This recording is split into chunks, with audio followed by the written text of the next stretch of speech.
Welcome to the beverage tutorial. When I think about my career and kind of the pathway I've taken, I've definitely tried a lot of different things. And food, beverage, beer, that's my wheelhouse. That's where I'm happiest. That's where I'm the most challenged. Beverage in particular. There's so much about beverage photography that still challenges me after nearly 30 years in the business. I love it and I can't deny that. And I want to share those challenges and the tricks that I have to overcome those challenges with you. And when I do look back on my career, I think, yeah, I've been pretty fortunate because I started with Jack Daniels. That's where I cut my teeth in the world of beverage. Quite an opportunity. And that was a wonderful starting place for me because I had so much to learn from that brand, about their labels, their bottle, the color of their liquid, the way they want to present their cocktails, the way they want to be known. And keep in mind, this is a storied brand. And I think you're going to find that is true with all brands. They're really protective of what's important to them. They put a lot of time and a lot of money and a lot of effort into designing their bottles, into perfecting their liquids, into presenting their labels and creating their own brand identity. So as photographers, it's our duty to completely understand their perspective and bring their brand identity to life. How do we push it forward? What do we do to make it shine the best, be in the best light, and really sell their product? At the end of the day, that's what we're doing. We're trying to reach out to the customers. We're trying to grow their audience share. We're trying to bring more people into their fold. I've said this 1,000 times, and I'm probably going to say it 10,000 more times before my career is over. The way to sell product and the challenge of a product photographer is to put emotion into this inanimate object, to take a bottle, to take a cocktail, and to somehow make you, the viewer, want to reach into that photograph and grab that cocktail and have an experience with the people that you imagine are in that scene. You want to be in that place. You want to feel what it's like to experience that sense of community, that environment. You want a part of it. So we're going to start off with the basics. We're going to go with a set that I call white line, black line. All of my clients have a request for bottles photographed on white and photographed on black. And over the course of years, I've gotten my workflow down to a very concise fashion. I've eliminated a lot of the fluff. I've gotten rid of some of the time-consuming elements, and I've figured out a way to really photograph the bottle on black and then quickly transfer the set to white and give the client both options. They need it, and it's a great service that you'll be able to offer. And in that, we're going to take a look at bottles and how complex they are and what is important about them. The quality of the actual glass, the color of the actual glass, the labels that are on those bottles. What features do we need to bring out? What do we need to pay attention to? We're going to start there. And then we're going to step up and we're going to add in cocktails on white and on black because, again, all my clients need that. They are looking for a way to show their recipes, and the website is the most direct, most immediate way to do that. Almost all these images either live on a black background or a white background or both. So we want to offer them both because simply shooting on gray and retouching black or white, and it's never the same. So I'll show you a very quick way to offer them a much better solution. While we're doing the cocktails, we're going to have a chance to really talk about refreshment cues. What's important to make something look appetizing, appealing, refreshing? How do we handle garnishes? How do we handle the liquids and the ice and the things that go inside of those cocktails? And we're going to touch on that stuff. And once we have a good understanding of those basics, then we're going to move into some really creative ideas. Like, how do we make creative images that really sell the brand? So after we work on understanding a bottle and cocktails and refreshment cues and all that good stuff on white line, black line, we're going to move into creating environments. We're going to start off by using things you have in your studio to give a sense of place, to give a sense of set, to give the viewer an idea that you're not in your studio when you actually are. We're also going to work with something called Duratrans. This is a fabulous technique and a great trick to shoot on location while being in the studio. So how does that work? Well, I'm going to show you. When we go out on location, we really have a great opportunity to bring something unique, the flavor of that location, into our photographs, but bringing it back into the studio where we have all the control. All the tools we want are at our beckon, our lighting, everything we need. We're going to be able to create a location image right in the studio. I'm looking forward to really getting started on this. I'm gonna show you my processes, unveiled. You're gonna see me working alone a little bit. You're gonna see me working with Kate Caulfield, who is my rock star assistant from Chicago. She knows me better than probably anybody when it comes to understanding me as an artist. You're gonna see how we work together, how we bounce ideas off of each other. And you're gonna see my process from front to back. My hope, though, is at the end of this tutorial, at the end of your watching this, you're gonna be able to take these ideas, these concepts, these tricks, and these tools, and you're gonna go back to your studio, and you're gonna rethink the way you make beverage photography. You're gonna approach it differently, you're gonna look at details differently, and you're gonna come out with a completely new set of images that are gonna exceed what you thought was possible.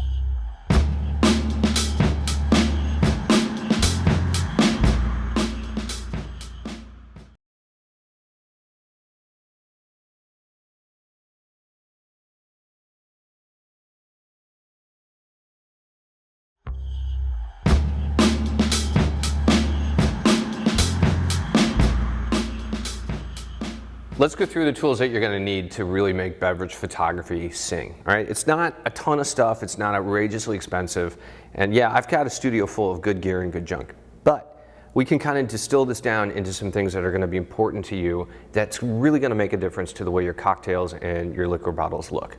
It's really quite simple what we're gonna start with. So first and foremost, we have to clean off the labels on the backside of any cocktail bottle that we have. Absolutely do not want that. It creates a big dark spot where light doesn't come through. It's just gross. That's a mistake I see people make, and it honestly kind of puts me through the roof. So first things first, a good razor blade. I have lots of good sharp razor blades I keep on my set. They're great for scratching off the labels. Sometimes you will find that liquor companies will actually use a baked on ink or an enamel to put text or type or label on the backside. That can be really difficult to get off. A razor blade will usually work. Unless it's ceramic coated, that's going to be a problem, and we can maybe talk about that a little bit later. But get some good sharp razor blades. They're really important. Keep them clean because they're going to make a big difference on getting off those back labels. Now, of course, once you've scraped all the glue and all that gunk off of the backside, you're going to need goof off. This will really help get all that remaining glue off and get the bottle nice and clean. I do treat liquor bottles very differently than when I'm doing beer bottles. They're just a completely different animal. I don't need to treat them in the same fashion because they're not going to be coated with slush and ice chips and all that kind of stuff. Every once in a while, depending on the need, we will have to coat a bottle. I'm only going to use gloss. That's it. Never am I going to put matte spray on it, because if I put matte on it, it's going to lose that polish. Even gloss is going to dull it a little bit from its natural polish, so I want to be very careful how I use this. And again, I only use it sparingly on rare occasion. All right, so let's continue down that road of special effects, because there are times where I want to make a beverage look really appetizing, right? I want to bring that refreshment cue into it. I may want to add some droplets, some condensation, some little ice chips. So in that case, I'm going to use my ice powder and my crystal ice. These two things are really common in beer photography, but we use them a little bit more sparingly in beverage photography, simply because it's not going on the outside of the glass that much. However, when we're making things like margaritas or daiquiris or really slushy cocktails, I don't want to use real ice. It's going to dissipate and melt almost immediately. I'm never going to get my shot. So that's when we turn to something like crystal ice. It gives us that look of real ice, but it'll sit on set for hours, for days without dissipating. So this is what we turn to. Now, along with that is glycerin. Glycerin is the way to get droplets. If you want droplets, little bits of condensation, a mix of glycerin and water is the way to go. And I'm always using those inside of my atomizer. This is a particular favorite of mine. You want to measure out the ratio of glycerin to water, because every atomizer is a little different, and glycerin's thick. So depending on the size of the hole in the atomizer, it's going to come through or it's going to plug up. So you want to play with it. So get yourself a little beaker, a little way to measure it, and write down exactly what quantity or what mixture of glycerin to water is going to work best for each atomizer. I have them marked so I know exactly what mix I want to put in each atomizer, and I can repeat that time and time again, year after year. Consistency is important. And you can also get little beakers like this. These are also really nice because they pour really well. Just another way to measure. Either way you go, it's just fine. Now, along with that, I always have eyedroppers. Eyedroppers are a great way to add a little bit of droplet to just a particular point. I can also use it to remove some liquid from a cocktail if I've gone a little too far. The other thing that I use are these pipettes. Now these are little plastic pipettes and they have a squeeze bulb on the end. These are narrow, right? They're more narrow than the eyedropper. So I can get this down inside of a cocktail and I can remove some liquid if I've added too much. Or if my cocktail is dying, if the carbonation isn't looking good and it's just kind of croaking, I can use the pipette to pull some of that out so I can add fresh carbonation to give it life. Sometimes I need to go further and pull all of the cocktail out. So a straw is a great way to go there. I literally just drink it out. You don't want to necessarily drink it because you're going to get pretty loaded, so you can suck it into your mouth and spit it into a glass on the side of the set. But this is a great way to get in there because you can get the straw down inside of the cocktail, usually without disturbing the ice too much. Because remember, when you're building cocktails, you want to set your ice. You want to get it in position and you don't want to move it because every time you move it, cocktail looks totally different. And the last thing that I use for removing or adding liquid is a turkey baster. And this one has a needle attachment on the front of it. Because again, I can get down inside of a cocktail, I can squeeze this bulb and I can suck some of the liquid out and then I can add fresh. Or if I want to go the opposite way, this is a great way to put liquid exactly where I want it, make sure I'm not splashing on the sides, creating additional droplets or problems that I don't want in the image. Tweezers. Every photographer has to have tweezers. These are just the lifeblood. They're on all my camera stands and they're really important in any kind of beverage photography to move things around. Tweezers are indispensable. They're cheap, but they go a long way. Now, you can't always use tweezers to move a big chunk of ice inside of a cocktail. It's never going to fit. So one thing that I have made a little investment in is a pair of medical forceps. These are great because they're much larger, they kind of act like scissors, and I can get them around a cube of ice and I can pull it out of a cocktail, or I can gently add one in, kind of flip it, move it around. These are really handy. They're just a few bucks, but they'll make a big difference in the way you dress your cocktails.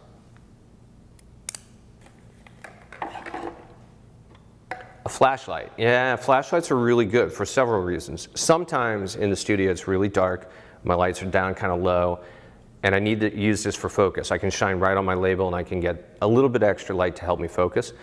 But one of the things I use this for the most is looking at the glass, looking at the bottles, because they have facets, they have embosses, they have cuts, they have things that the brands have put in there that are really important, like Hibiki. Hibiki has 32 facets going around that bottle, and every one of those facets has a particular meaning. It's really important to the brand. So by using a flashlight, I can kind of come in and look at what direction I want to bring a light source in order to get those to highlight without bringing in all my lights and kind of changing my whole set. Something as simple as a small light source can really kind of help you move around your set and figure out, all right, I want to put my light there. It's a time saver. This is a little burnishing tool. You get these at art supply stores. It's just got a plastic back end, right? And I use this to rub labels down. Sometimes they'll start to peel. You can add a little bit of glue or rubber cement to the backside and use this to rub it down. It's nice because it's got a nice rounded edge and it won't cut and it won't tear your label, and that's also important. And scissors. I always have a small pair of scissors. I like these spring-loaded scissors. They're just a lot easier to work with because sometimes when I'm garnishing a cocktail and I want to just remove a little piece of mint or something that's not in the right spot, I can get in there and snip this nice and gently. Spring-loaded scissors, they're awesome. All right, I want to show you just a few more things that are really important to have on set. So when it comes to your set, first and foremost, you always want to have it level. So I always have a spirit level right on my camera stand. Liquids are going to go with whatever level your set is. So if it's off, so are your cocktails. So is the liquid in your bottles, and you don't want that. Build your set nice and level, both horizontally and vertically. So going away from your set, going away from your camera, and going across your camera. You want to make sure that you're nice and level in every direction before you build your set on top of it. Now, to go along with that, angle finder. This is also really important for repeatability. I have a lot of brands that come back and they add extensions, right? They have a new whiskey, they have a new varietal, new flavor, and the images now need to go with the family of images that I shot a year ago. So when I'm on set and I've got my image completed and we know we're in the right place and it's done, I use an angle finder to get the pitch of my camera, and I write all that information down, so if I have to rebuild it later, I can come back and I can get the set really close, if not dead on. Other things to have on set that are important, a little brush. Static brushes are really important. These things really help clean the bottles. I use these all the time. I use them in many ways more often than I do canned air. Canned air is critical because you want to be able to get everything off of the set, but sometimes you can blow stuff off the set that you don't intend to, or you can move things that you don't intend to. Obviously, this is great for getting dust off of a set. These are also great for getting dust off of a bottle, off of the front of a glass, where you don't want to run the risk of air kind of damaging something.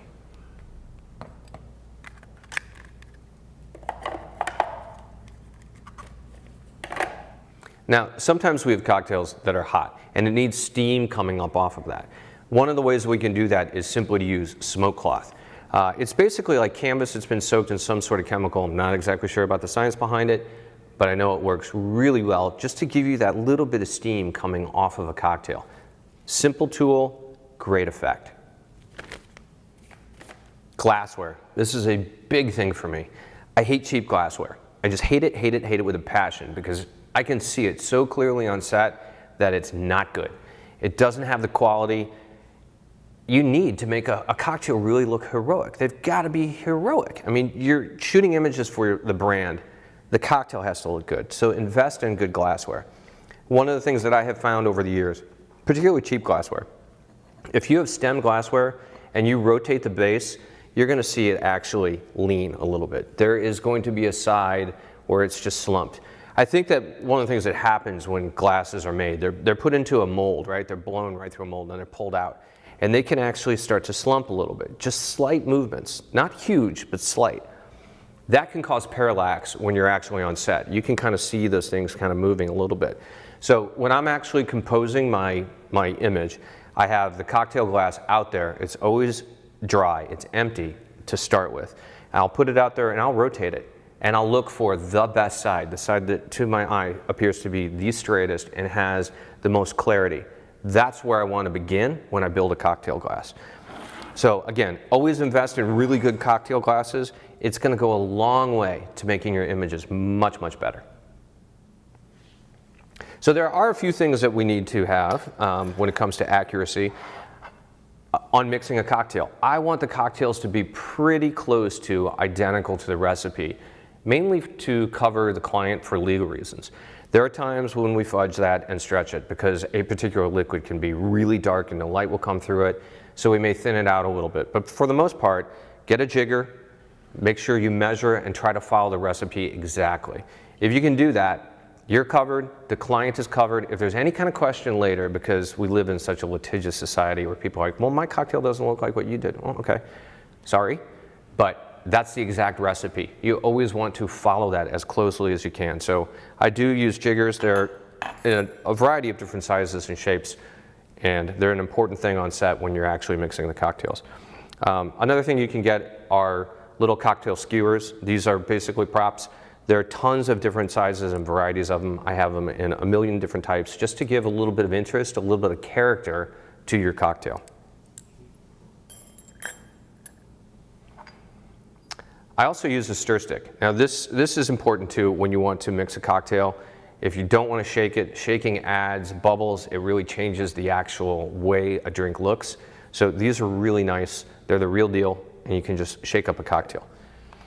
So when you're mixing cocktails, another thing you want to get is a muddler. This is really important for drinks like mojitos, where you have to take the garnish and it has to be macerated, mashed up, and kind of stuck throughout the cocktail or in the bottom of it. This is really the best way to do it. The reason this has the spikes on the bottom is to release the flavors in the garnish, whether it's grapefruit or mint or what have you. This will really get the flavor and the aroma out, which is going to make the cocktail better. It also gives it just that authentic look, and that's one of the things that I'm really going for. So now let's get to the stuff that I think is really important. This is going to be kind of make or break for your beverage photography, and it's ice. The wrong ice will absolutely kill the way images look.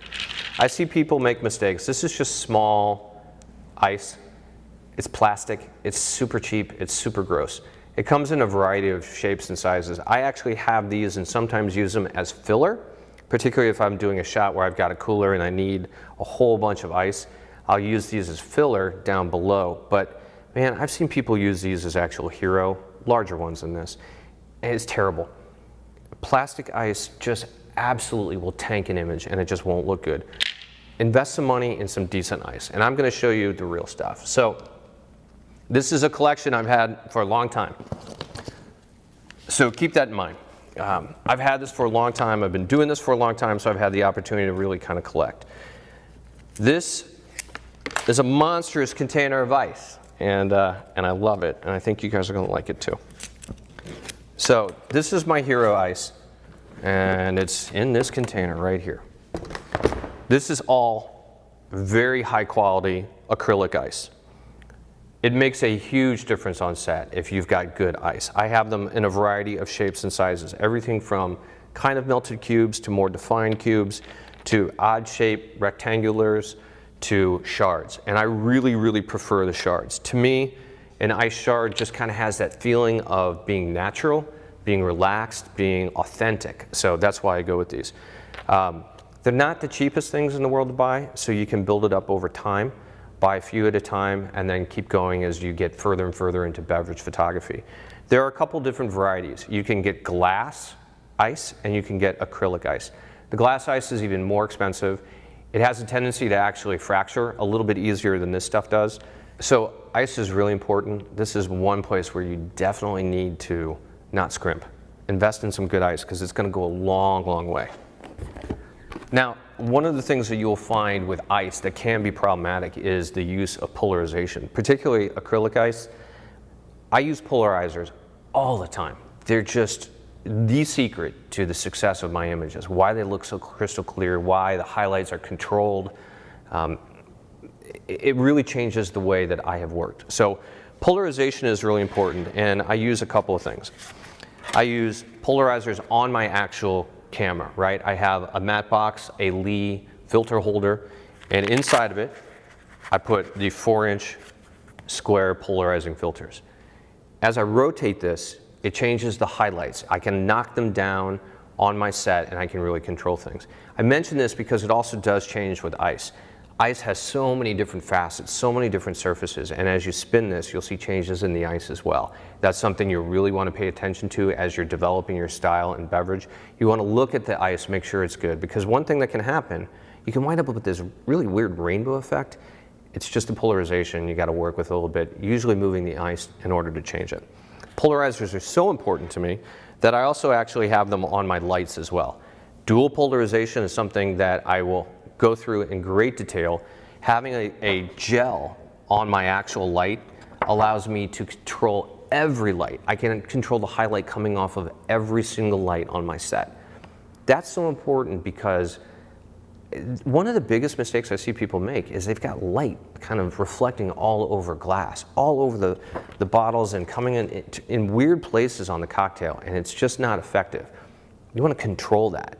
Polarizers are going to give you the ability to really control your highlights, tone them down, knock them out, put them where you want them. Huge advantage. I can't stress enough how important this is. Now, along with that, I'm just going to show you a couple little cards that I use. I use white cards to get a little bit of light in on bottles and on cocktails. I also use silver cards, and we're just got small stuff right now to demonstrate with. Silver cards are also really important to get that authentic look of a clear liquid, of the right colored liquid coming through. And then we use gold cards. Obviously with amber color liquids like scotch and bourbon, if you need a little bit of light kicking into the bottle or the cocktail, a gold card is a great way to do that.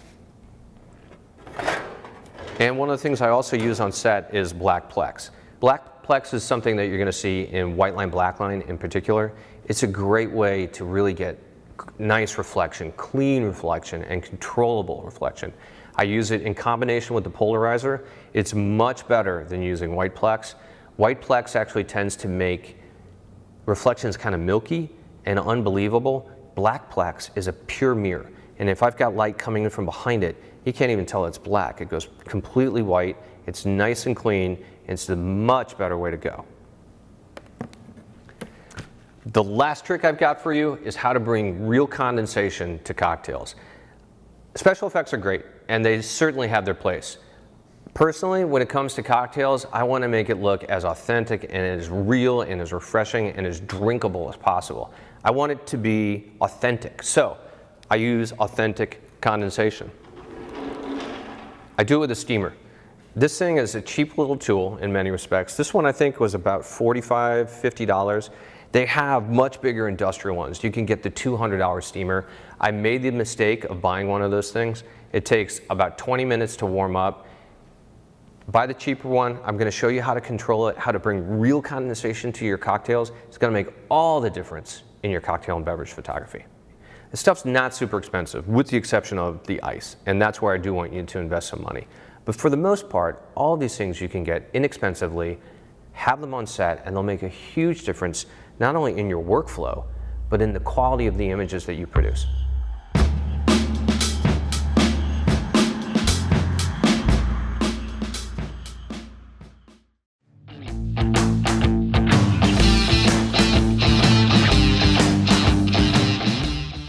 The first brand that we're going to work with is called Stumpy's, and they're local, and I really like their story. It's a husband and wife that have owned this farm. It's actually the 8th generation in this family to own the farm. So they're ingrained, there's history there.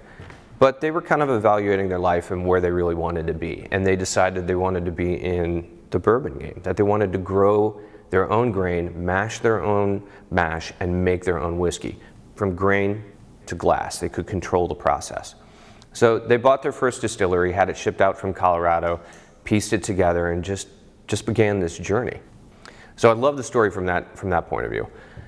We also took a look at their images when we first found out about them, and they really need some help. This is a great example of how someone just grabbed some images for them, kind of shot them on gray, and they live on the website in both black and white, and it just doesn't work. It really and truly falls apart. So we want to solve that problem for them. We're going to shoot these bottles on black, and then reverse it and quickly shoot it on white, and give them heroic, great images that are going to help drive the brand. Before we even get into that though, we have some issues we need to work around with Stumpy's, and that is the fact that the labels are not where I want them to be. They're put on in a manner, first of all, where it's not exactly where it should be. The seam on this bottle is going right down behind the label and in back. That's not where I want it. I always want the seams to be on the sides so I can hide them a lot easier. When they're right dead middle, it really causes some problems, not only in retouching, but you get a weird gradient because the glass has a variance as it comes into that molded seam. So the gradients just get a little bit more difficult to deal with. That's why I like to put them on the side to make it cleaner.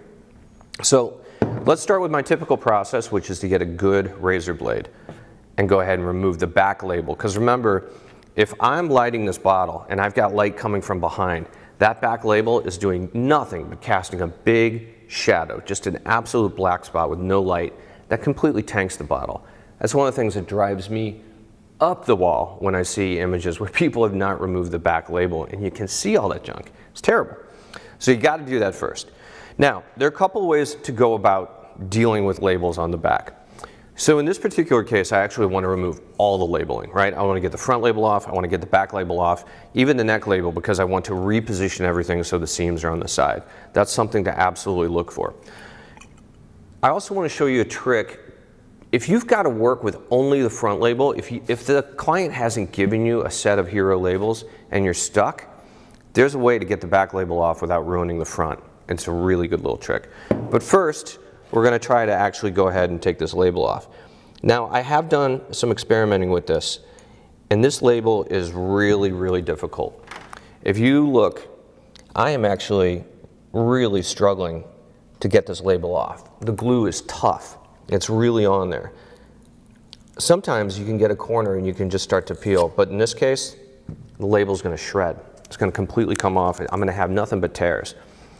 There are a couple things that I like to do. If the label's coming off in a decent fashion, I want to start from the bottom up. I want to actually scrape towards myself. That slows me down and makes sure that I'm doing it in a clean fashion. When I go the opposite way, I tend to actually apply more pressure and you can go faster. You can wind up hitting the razor blade down on your desk and it can turn into your hand. It can really cause bleeding. Not good. So if you can, kind of scrape towards yourself. With a label like this, it is just not going to come off at all. Every little corner is going to peel. It's going to completely gum up my razor blade. It's going to be a problem. So there's a trick. Before I get to that, notice that I've kept the plastic on the top. If I have to retain this front label and the top label, I'm going to do everything I can to protect that so I don't ruin it. I don't want water, I don't want anything to get on this front label as I'm trying to remove it, but I am going to put it in water. So I have this really shallow baking pan here, and I'm letting the back of the bottle rest in it. I don't want that water to get on the front, because if I get that water on the front, I've ruined the label, I've got to get a new bottle, I've got to start over. And now remember, this happens in the case where you cannot get hero labels, right? When you don't have the ability to place new labels and you have to use existing, this is the way to do it. So I'm going to soak that back label, and I'm going to let it sit for a few minutes. I'm just going to roll it ever so gently.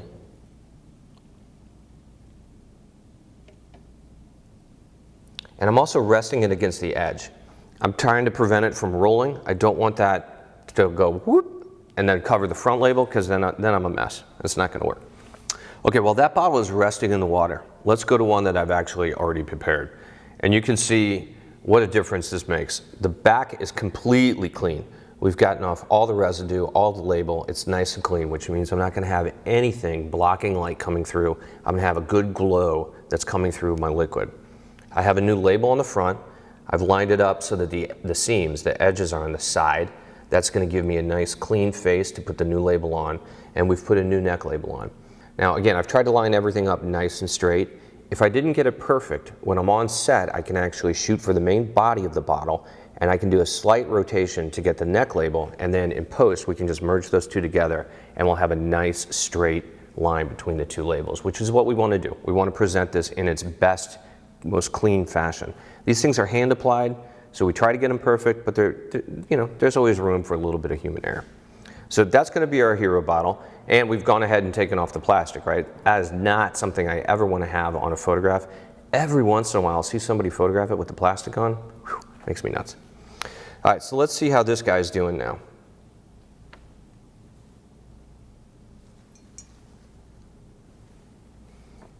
That should have soaked up a good amount of water, and it should be significantly easier to scrape off.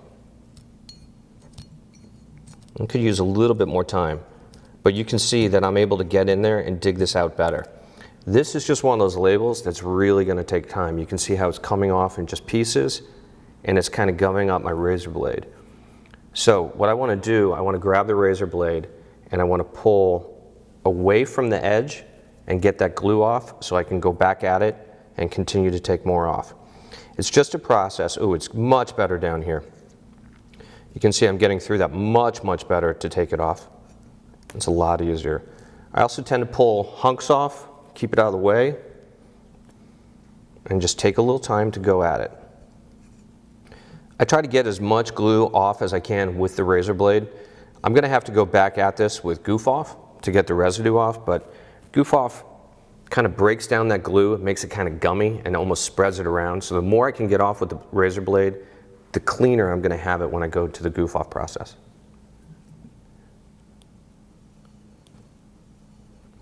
Okay, now I've gotten as much glue off as I can with the razor blade. You can see there's still a ton of it just sticking there. There's a bunch of residue left.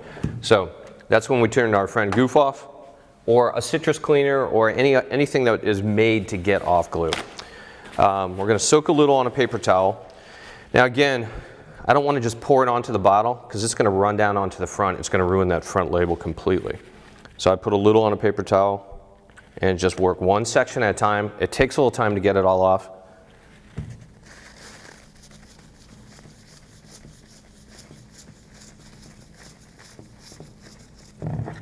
I think you can already see how much better that is.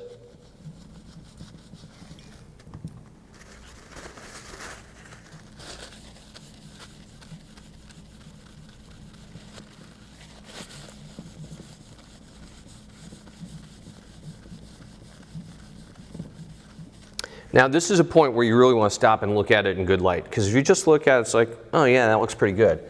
You want to hold it up to a light and really let light reflect off of it, because as you can see that there's still a good amount of residue there. I want to get it all off. I really don't want that stuff sitting there. It's just going to degrade the quality of my image. So it's really well worth your time to just slow down and make sure that it's clean. So I repeat this process just a few times until I make sure that it's good and clean. I've got everything off.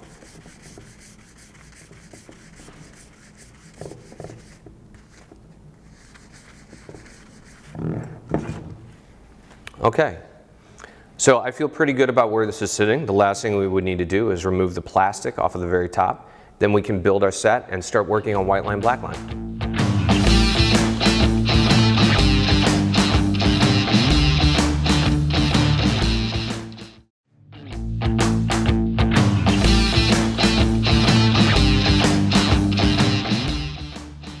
I want to show you guys the set that we're going to build for white line, black line. This is a simple set. It's something that I've actually kind of developed over a few years, and it's pared down from what I used to do. I think it's very true that photographers can get in bad habits, and I know the set that I used to use to shoot on white and on black was much larger. It was really cumbersome and kind of difficult to move around. And over the course of years, I really refined it, and hopefully what you're going to see is really going to save some time for you in the end, make it a lot faster. Now, I've got Kate Caulfield with me. Kate has been my longtime assistant and probably knows me better as an artist than any assistant I've ever had, or any other team member for that point. So you're going to see me collaborate with Kate a lot. I really value her opinion and what she brings to the party. You'll hear the conversation between the two of us, and you'll just see us working through our natural workflow. So we're going to go ahead and put up the set, which hopefully will be approachable for you in your home studio. All right, Para 88 in the background, shall we?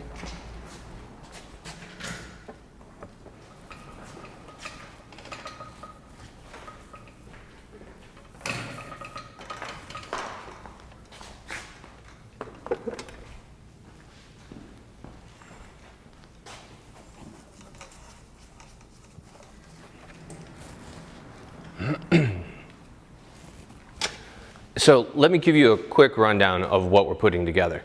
We've got several different lights going on here. We're going to have a Para 88 in our background. That's going to be behind the diffusion panel, and we're going to put two pieces of velveteen on either side of it. Velveteen is just a crushed black velvet. It really sucks up light, and it's really not visible at all in terms of texture by the actual camera. That's something that's also really important. Above, I'm going to have a Broncolor monoblock with a pan head, and on that I've got a grid insert and I've got a sheet of polarizing gel. Again, controlling highlight is such a critical part of what I do, and it really makes the difference in your photography, period. So to that, we're going to have a simple baby plate with a sheet of black plexiglass on top. So a baby plate, in case you don't know, has changed my life. Kate, you showed me this trick, right? A baby plate is just, it's made by Matthews, and it's a simple long stud with a plate on the bottom. It's got 6 holes in it so you can mount it to something. In my case, I'm actually just mounting a sheet of black plexiglass to it, and we've hot glued it to the bottom. Now, the reason I do this is I want to get a good reflection. I think that reflections are important, and I want them natural. Black plex is the way to go. Shooting on white actually doesn't give you a good reflection when it comes to white plex. It's kind of milky, and it looks flat. It doesn't have real life to it. Black is a perfect mirror. So when I've got a light coming from the back side and reflecting off of this, because remember, angle of incidence equals angle of reflectance. This black is actually going to go purely white, except where the reflection is, it's going to be this deep, rich, colorful reflection, and that's something that I want. And then on the front, to light the label, I'm going to have a Visitech, which is just a little monoblock, and I've got this tiny IMPA spot on the front of it. These are great old IMPA spots. I've had these for a long time. They're not made anymore, but you can find a variety of little spot attachments to go on your lights. And I just want to bring light into the main label of the bottle, coming from the left and sweeping to the right.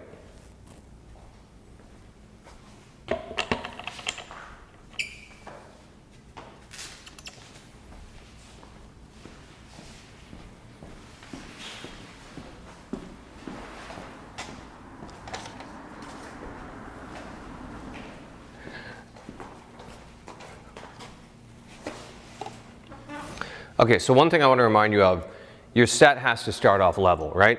Liquid is always going to seek natural level. If your set is pitched back in one direction or another or side to side, your liquids aren't going to be level. It's going to create a nightmare for you in post-production. It's also not going to look right. Like when you look at the bottle, you're going to see it right away. So that's the very first thing you want to do when you're getting that set established. Use a level, make sure you've got a solid foundation. Everything can be built on top of that.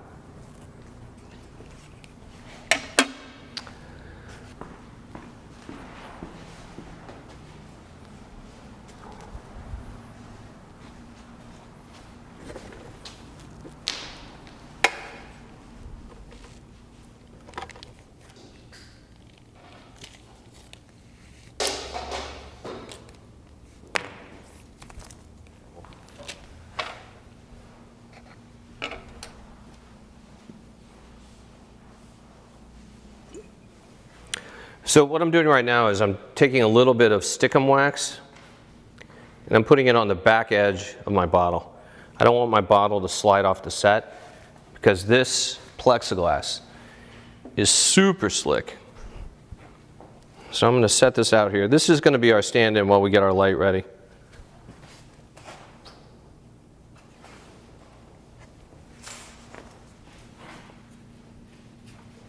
All right, Kate, there's now a bottle behind you.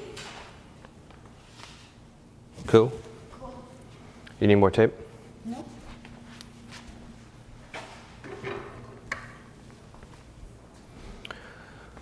All right, so that's going to be the basic foundation of our set, right? It's pretty simple, and I'll walk you again through it from back to front. I've got a pair of 88 in the background. So yeah, Broncolor pair of 88, it's not the cheapest light. You can substitute anything for that. You could use a Rotolux, you could use a softbox, you could use a panhead, you could use a shallow reflector with diffusion. You don't have to spend the same kind of money that I'm using on this particular light. There's so many different options, but what you want is a nice light that is controllable, that's gonna have direction, but that you can also give some good spread to. That light's gonna be coming through a Rosco 3030, which is a diffusion cloth. It has a little bit of texture to it. It's a gridded pattern. I have it enough distance away from my bottle where I'm not picking up that pattern inside the bottle or in the lens anywhere. I don't want that. But it's a nice diffusion that really allows the light to kind of spread evenly, and it should give me some good edges. So above my bottle, I have a panhead. Now this occurs on all of my sets pretty much universally when it comes to beverage. I've got a Broncolor monoblock, the panhead, also known as a beauty dish. Inside of it, I have a gridded insert, which is going to give the light a little bit more control. Instead of it spreading out wider, it's going to kind of come down and it's going to give me some light on the shoulders. And then I've got a piece of polarizing gel taped to the front of that. Polarizing gel is going to, again, allow me to control the highlight. I make sure to tape up all the edges. If I've got little cracks of light coming through, it's going to ruin the effect, and I won't be able to control the highlights in that most efficient manner that I'm looking for. So make sure you do that. Last thing is I've got a Visitech, which is just a monoblock with a tiny spotlight. You can use a snoot, you can even use a reflector and some cinema foil and kind of make your own snoot or kind of funneled light. That's going to bring light onto that front label. I'm going to light probably the front label and the neck label separately just to give it a little bit more drama, but this light is going to be my main light for that. And then I'm shooting with the Sony. I've got the Sony a7R II, which is a nice accessible camera. It's great for this type of work. Gives me really quality images. Right now I'm going to start with the 90, but I might move in closer and work with the 50 just to get a little bit more of a normal lens on it. What I'm starting with right now is a really nice lens for a lot of what we do, but it might be compressing the bottle too much. So I'm going to take a look at that and then make a decision on which lens I want to go with.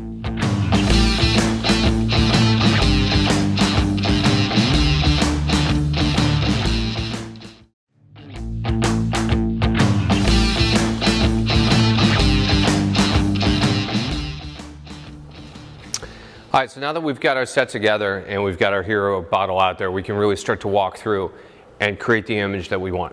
Now keep in mind, I want to be able to do this in a quick and efficient manner, but I'm probably not going to get everything in one shot. Like normal, being a bit of a perfectionist, I want to really pay attention to the details. So I'm probably going to break this down a little bit. I know that there are going to be a couple things about this bottle that are going to present a couple challenges that we're going to have to overcome, and we may have to do that by taking multiple captures. So let's first kind of get our base capture. Let's see where we are with this thing and take a look at it. And you know what, let's start with this guy even off. Let's just do the backlight and the top light.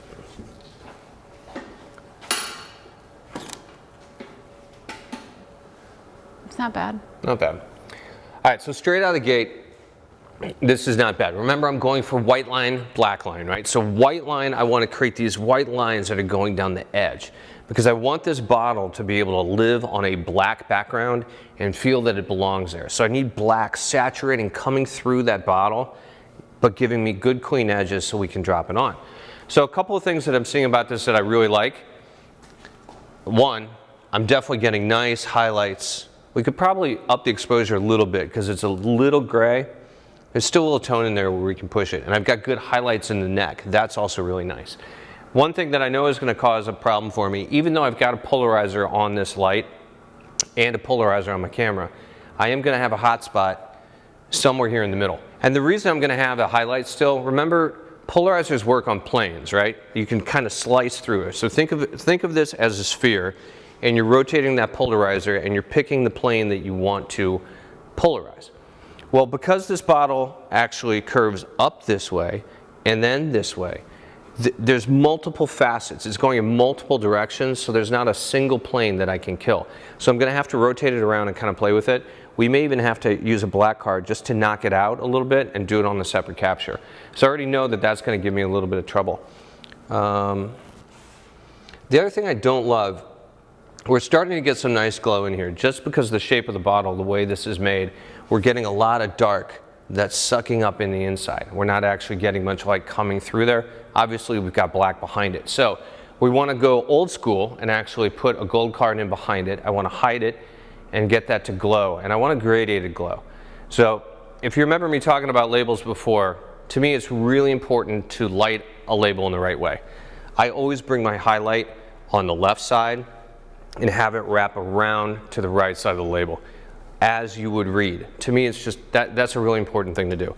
When I actually looked at Stumpy's original photography, which they know, needs work, the highlight was coming up high. It was above the label, or it was above the logo on the label rather, and it was also to the right. So to me, it was coming from completely the wrong direction, and that was just the issue with the light on the label. So I'm going to have that light coming right here, and it's going to kind of gradate over. But to complement that, on the inside, I want to get that glow to come a little bit on the right side, doing a gradation back. So again, I'm thinking in terms of classic portraiture. Classic portraiture is highlight, shadow, shadow, highlight. It's working that opposites. So if you have a highlight on the person's face that then falls into shadow, you would do the opposite. You would do highlight in the back, going to shadow on the other side. That really gives things form and volume and shape, and that's one of the things we want to do here with this bottle. So let's do that. Great. Cool. Want to get a card on a little stand? Sure.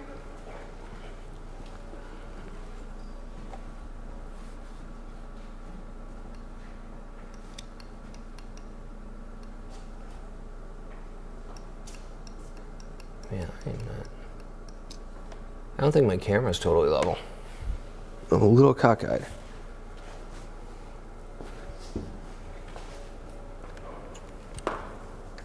Do you want to look at where this needs to be? Yeah, hang on one second. I'm gonna level this up because I can definitely see I'm off a little.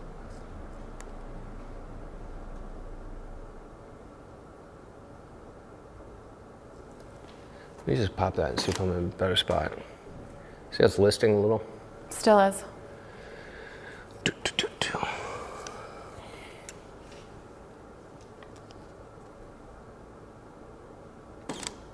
Try that.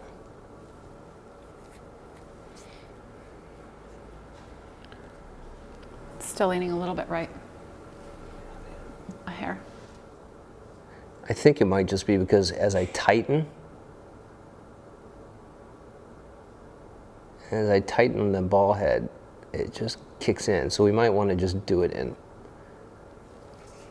capture one. Hang on. Do you want me to go ahead and do that?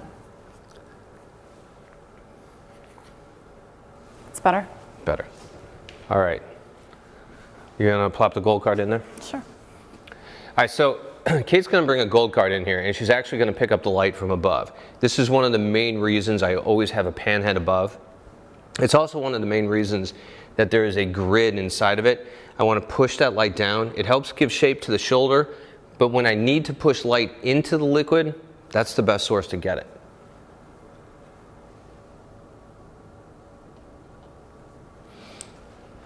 Yeah, it's looking pretty good.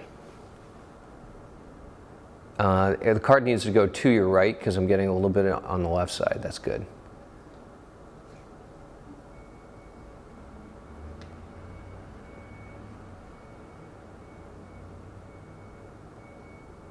Now we lost it. It's coming out on the left and we've kind of lost it a little bit. So it needs to move to the right. Yeah, pull the bottom in. The bottom is just kicking out slightly. There you go. Okay, I think that looks pretty decent. Let's pop it and take a look.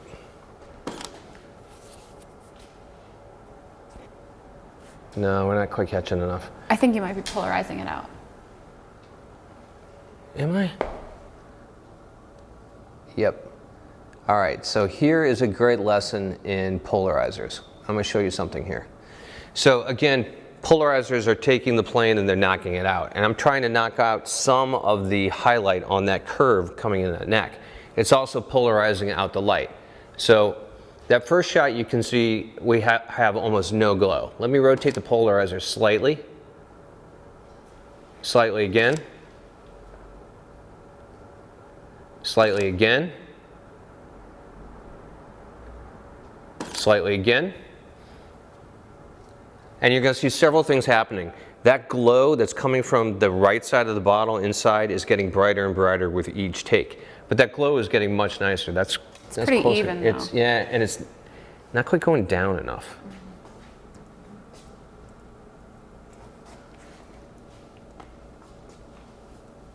It's also, oh good, it was peeking out before we got rid of that. Let's do one more.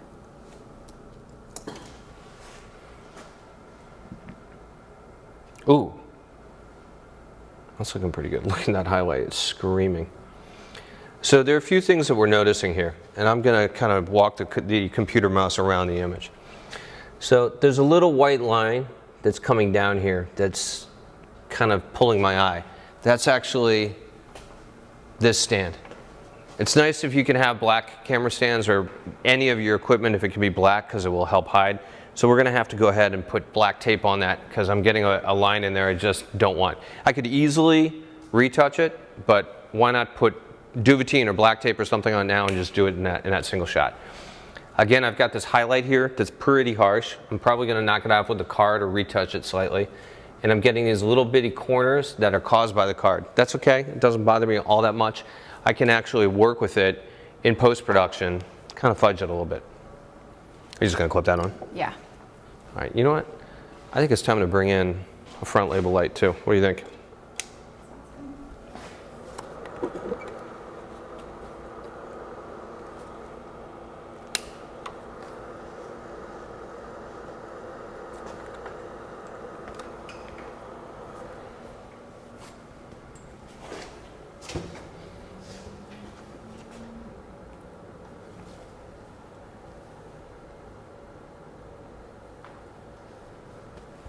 Go ahead and fire it.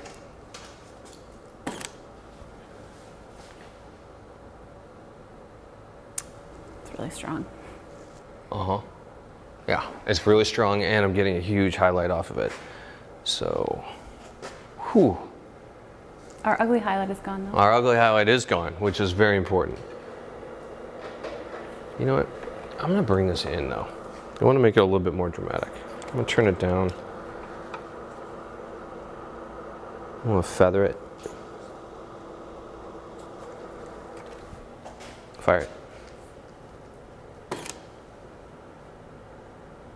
A little weak. Mm-hmm. No, I don't think so. Because you still get the texture from the paper, which is nice. I think it's just, I think it needs a hair more light though, don't you? I think it just Or just rotate it? move it in a little bit. All right.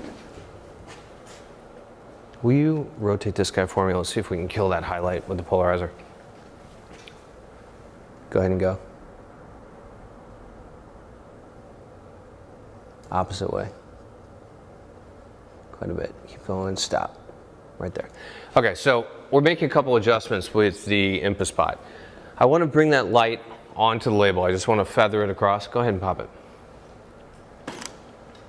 And if you look, there's a highlight that's coming up above the label. And you also lose the light intensity. You totally do. Let's rotate that a little bit more. I'm having trouble with all the video light that we have in here, seeing what's actually going on. So keep rotating it. There you go. I think that's got it. We may have to do it just by looking on the computer because there is so much ambient light. Yeah. What direction are you going in when you're rotating? Keep going just a little further. Let's see if we get it. That's almost got it, just a hair more.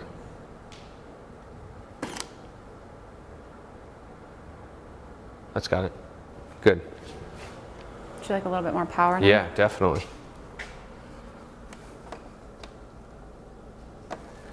So I'm bringing that sense of light coming from here. I want it to kind of concentrate on the old Monroe and bring across. I don't want it up here. I want it to kind of wrap around and give some shape. You turned it up, yeah? I did, a little bit.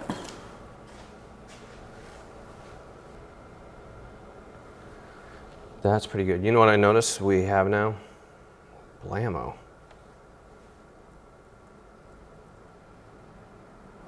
Our label has lifted. Oh, That's wonderful. why it's catching it. You know what? I'm gonna get a burnishing tool. Hang on. So remember I talked about burnishing tools, this little plastic thing? Sometimes, even though I've got fresh labels from them, they're just peeling off a little bit. Now, it may be that the sticker's not that great, or maybe I didn't clean the bottle well enough in terms of getting residue off, but I can use this plastic burnishing tool just to try to help rub it down. See if it can't stick better. But it does not want to grab, does it?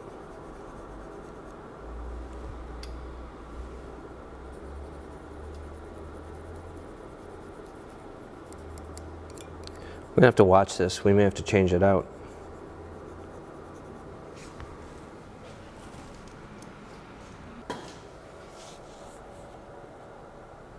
It's pretty nice.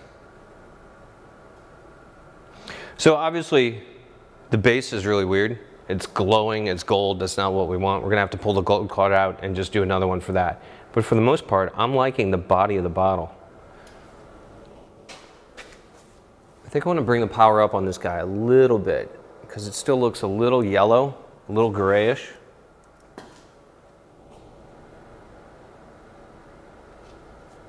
Better.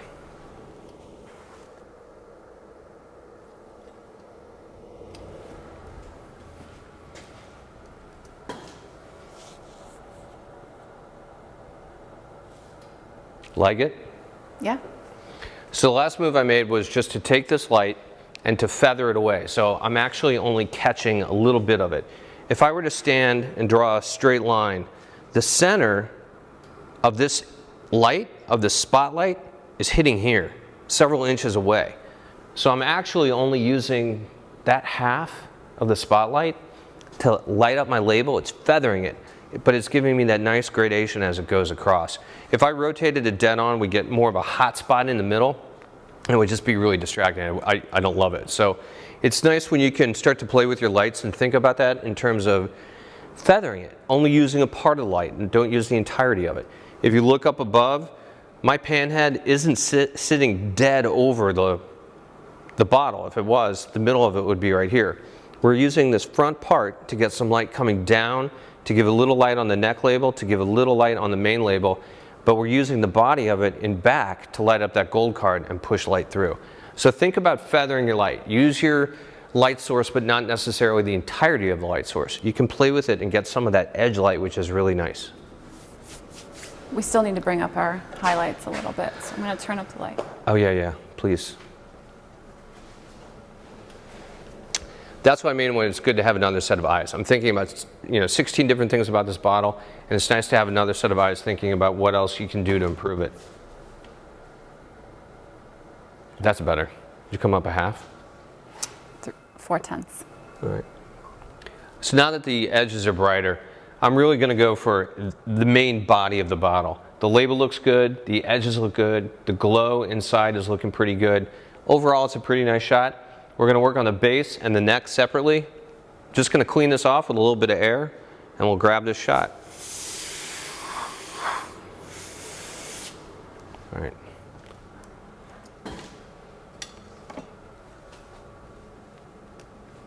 I like it. You like it? I like it. Anything else? All right, I'm gonna mark that. That's gonna be our base body. So let's pull this gold card. Should we go ahead and do the shot where we get the neck? You wanna do that one first? Well, let's do this because we have the light on. Okay.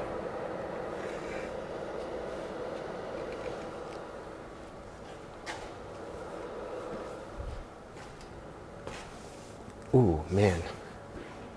Go, yeah, start there. Tip up a little bit. I need to catch more of that light right there. A little bit more.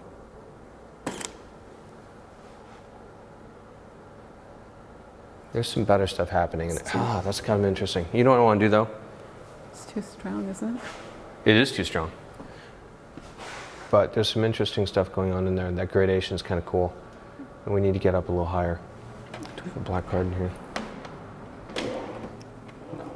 A larger gold card. I don't know that I agree with that. We can try it. Right in here. That's from the edge of the gold card. I'm gonna drop this light down. Or this stand down.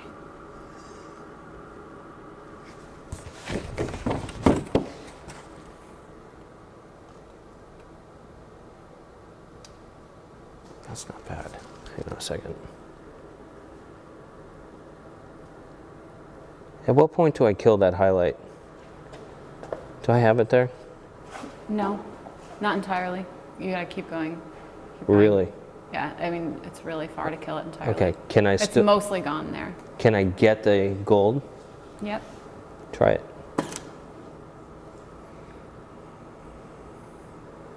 You gotta tip your gold card up a bit. Even more. Yeah, a little bit more up. Oh, it's just catching so much light. Take it back further. You're just catching too much of the top light on the gold card. Okay. It's better. It's good? It's pretty good. All right. Ooh, yeah, nice.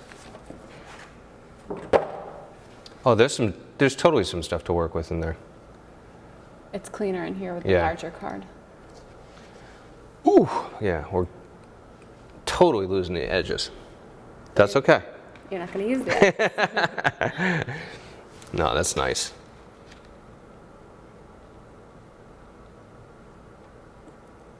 Yeah, so much better. All right. So if you look at what we did, I was holding a black card in to kill this highlight that was just creating a big nasty white spot in there, because I want to have light coming through that area.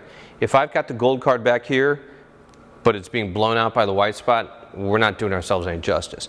What we have done is given ourselves some really interesting tones in that shoulder and that neck area that we can use in post-production. It's going to feel good. Before we had just a weird rectangle that was kind of where the neck is. I wasn't loving that. Now we've got some real options to take that gold card in, play with the liquid color that we have, and blend it with the other image. So now I think I just need to go for the neck label itself, and we're probably in good shape. And I need to make sure I get that base. All right. So let's see what we get.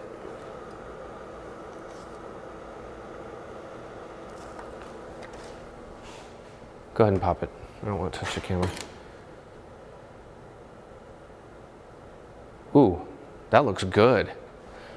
That looks great. That looks real good. Getting that little bit of blue highlight. So if you look right here, there's a little tiny blue highlight that's showing up. That's again, this light. Polarization gets you most of the way there. Sometimes you just wind up with a purple or a little blue dot that won't completely go away. And again, it's because this bottle is moving in so many directions that we can't knock a single plane off because it's kind of everywhere. That little blue dot is much better than having a big nasty spot.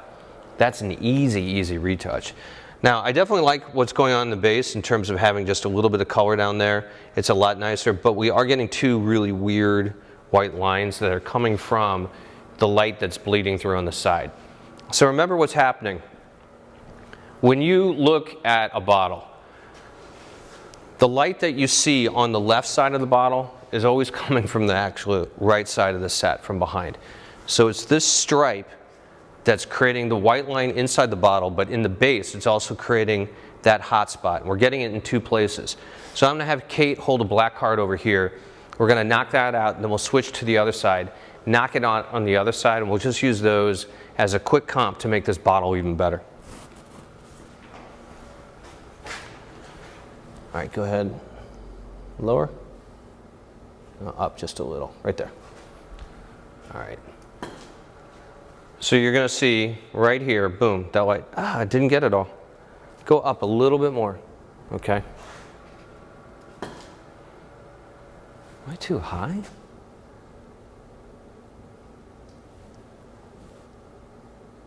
Pull it out for a second. Okay, back in. Oh, okay, no. That's just showing up, this little bit of highlight is actually showing up in the lip that's running around the back. That's not gonna completely go away, so again, we'll just retouch that. Let's go ahead and move to the other side and we'll get that.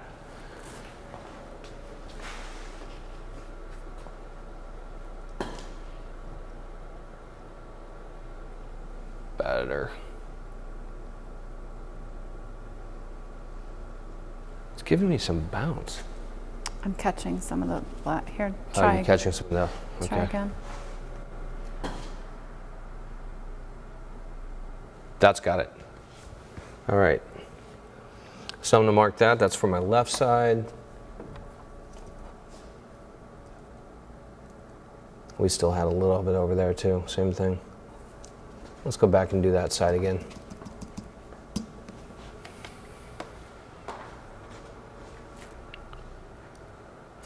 All right, ready?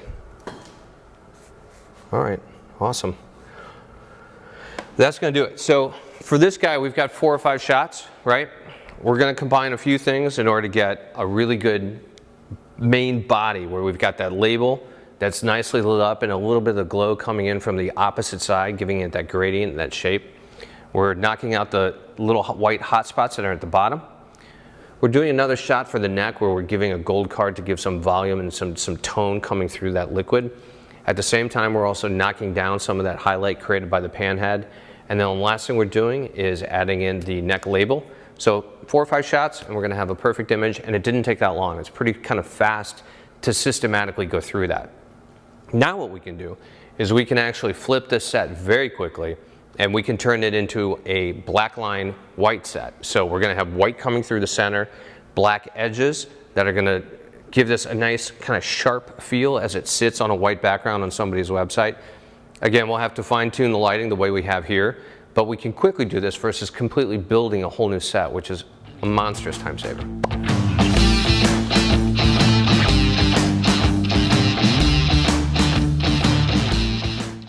I've been in the world of commercial beverage photography for about 30 years. And over that time period, I've learned a lot about light and liquids and glass and form and shape and volume. How to create desire in the viewer so they stop and they stay there and they read that brand message before they move on. In this tutorial, I'm going to show you my methods and my tricks to make great beverage images. And I'm going to start at the very, very beginning. We're going to start with bottle prep to remove back labels, to put on completely new labels, to get things ready before you even get on set. Then we're going to build a white line, black line set. It gives you the ability to quickly photograph bottles and cocktails on both black and white, which all clients need. But once we've mastered those basics, we're going to move into much more creative work.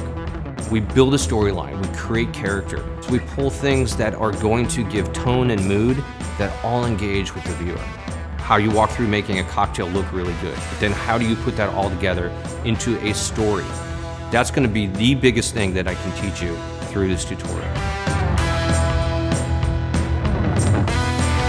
And it's my hope that you're going to feel like you are my assistant on these shoots, that you're going to be so close that you can really absorb what we're doing, and that you'll then be able to think in a different way, that you'll be able to make images in a different way, and that at the end of this, your portfolio will forever be changed.